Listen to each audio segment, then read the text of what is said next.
Sa pagbubukas ng Season 3 ng Mind the Game kasama ni Steve Nash, muling ipinakita ni LeBron James kung bakit siya tinuturing na isa sa pinakamatalinong manlalaro sa kasaysayan ng basketball. Sa unang episode pa lang, pinag-usapan agad ni LeBron ang tungkol sa bagong direksyon ng Los Angeles Lakers para sa darating na season. Isang pahiwatig na malaki ang pagbabagong magaganap sa sistema ng koponan. Ayon kay LeBron, mas magiging dynamic at unpredictable ang opensa ng Lakers ngayong taon.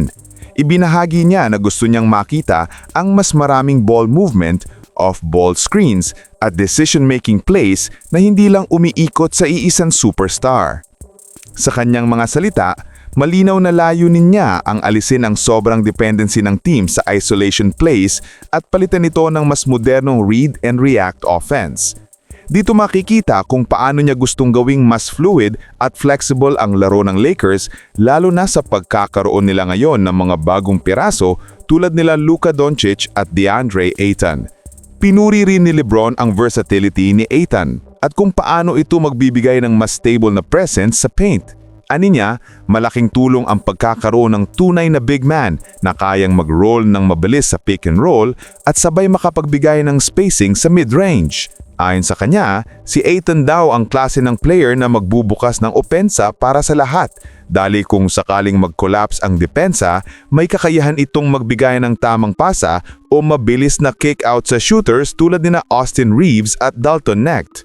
Isa pa sa mga binigyang diin ni LeBron ay ang pagkakaroon ng mga batang players na kayang tumakbo sa open court. Para kay LeBron, malaking bagay ang energy at bilis ng mga young guns tulad ni Bronny James at Knecht na pwedeng magbigay ng instant tempo at spacing sa team. Binanggit din niya na gusto niyang maglaro ng mas mabilis na basketball hindi lang para makakuha ng early offense, kundi para mapahinga rin ang mga veterano sa half-court setup. Ang ganitong klase ng sistema ay patunay na handa siyang mag-adjust at hindi mananatili sa luma at mabagal na style na madalas nilang ginamit sa nakaraang season. Sa usapan nila ni Steve Nash, kapansin-pansin ang respeto ni Nash sa basketball IQ ni LeBron. Parehong naniniwala ang dalawa na ang modernong basketball ay hindi na tungkol sa kung sino ang pinakamaraming puntos, kundi kung paano mo binabasa ang laro. Para kay LeBron, ang susi ngayong season ay decision speed, kung gaano kabilis magdesisyon ang bawat player sa loob ng 2 segundo matapos matanggap ang bola. Ito raw ang tunay na sukatan ng elite offense sa NBA ngayon.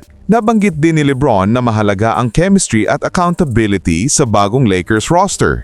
Hindi na raw sapat ng pagkakaroon ng superstars kung hindi magtitiwala ang bawat isa sa sistema. Sinabi niyang handa siyang magbago ng role kung kinakailangan, isang pahiwatig na nagpapakita ng maturity at leadership niya kahit sa ika-22 taon na niya sa liga.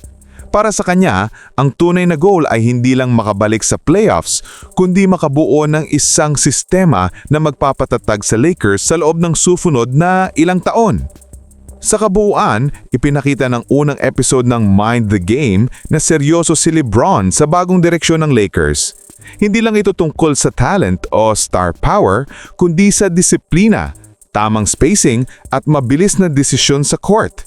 Kung magagawa ng Lakers na sundin ang vision na ito ni LeBron, posibleng makabalik sila sa tuktok ng Western Conference. Ngunit kung hindi, mananatiling tanong kung kaya pa bang mag-adjust ng team sa mabilis na pagbabago ng modern NBA. I-comment nyo na lang po sa ibaba ang inyong opinion at huwag kalimutang mag-subscribe sa aking channel. Maraming salamat po!